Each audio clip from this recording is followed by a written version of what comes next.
Baiklah, di sini saya akan menjelaskan tentang ANC atau Antenatal Care.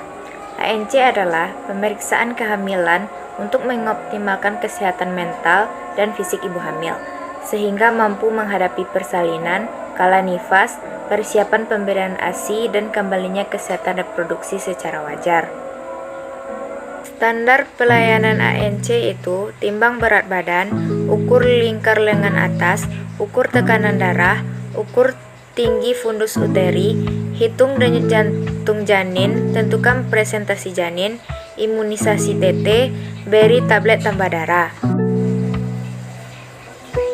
Manfaat antenatal care bagi ibu itu mengurangi dan menegakkan secara dini komplikasi kehamilan dan mengobati secara dini komplikasi yang mempengaruhi kehamilan. Selanjutnya, mempertahankan dan meningkatkan kesehatan mental dan fisik ibu hamil dalam menghadapi persalinan. Selanjutnya, meningkatkan kesehatan ibu setelah persalinan dan untuk dapat memberikan ASI. Selanjutnya, memberikan konseling dan memilih kontrasepsi menurut Manuaba 1999. Yang kedua, bagi janin, manfaatnya untuk janin adalah memelihara kesehatan ibu sehingga mengurangi persalinan prematur, BBLR, juga meningkatkan kesehatan bayi sebagai titik awal kualitas sumber daya manusia. Pemeriksaan kehamilan TM1. Yang pertama adalah tes urin. Tes urin menjadi bagian penting dari pemeriksaan kehamilan trimester 1. Hal ini bertujuan untuk mendeteksi kehamilan positif dan apakah ada penyakit-penyakit lain yang diadap oleh si ibu hamil. Yang kedua adalah tes darah. Tes darah juga menjadi bagian penting dari pemeriksaan kehamilan trimester 1. Tes darah meliputi tes golongan darah, tes kadar hemoglobin, pemeriksaan hepatitis B dan C, serta rubella. Yang ketiga adalah USG. Selain dilakukan untuk menentukan posisi, mengamati risiko Down syndrome pada bayi bila ditemukan adanya cairan lebih banyak dari biasanya di belakang leher bayi atau janin. Pemeriksaan kehamilan TM2. Yang pertama, pemeriksaan berat badan. Normalnya penambahan berat badan ibu hamil sekitar 7-16 kg. Hal ini dipengaruhi oleh bobot janin yang dikandung, pembesaran ukuran payudara, plasenta, fetus, dan adanya cairan ketuban. Pembesaran rahim dan penambahan darah. Apabila berat badan ibu tidak mengalami kenaikan, maka tandanya ibu menderita kekurangan gizi atau kemungkinan mengidap penyakit tertentu. Selanjutnya adalah pemeriksaan denyut jantung. Pemeriksaan yang tak kalah penting berikutnya adalah pemeriksaan denyut jantung. Pemeriksaan ini bertujuan untuk memeriksa kesehatan organ jantung bayi, apakah bayi tumbuh dengan normal atau tidak. Untuk mendengar denyut jantung janin, biasanya dokter menggunakan alat fetal Doppler. Pemeriksaan ini dilakukan saat usia kehamilan di atas minggu ke-17.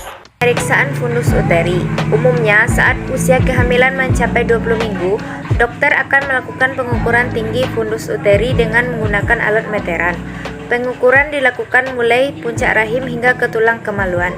Nantinya, hasil panjang yang diperoleh dalam satuan sentimeter, umumnya sama dengan usia kehamilan, dengan panjang maksimal dari fundus uteri adalah 36 cm. Panjang tersebut tidak akan bertambah lagi di usia kehamilan 36 ke atas karena itu sudah menjadi panjang optimumnya. Selanjutnya adalah pemeriksaan tes urin. Di usia kehamilan 20 minggu ke atas, ibu perlu melakukan tes urin kembali.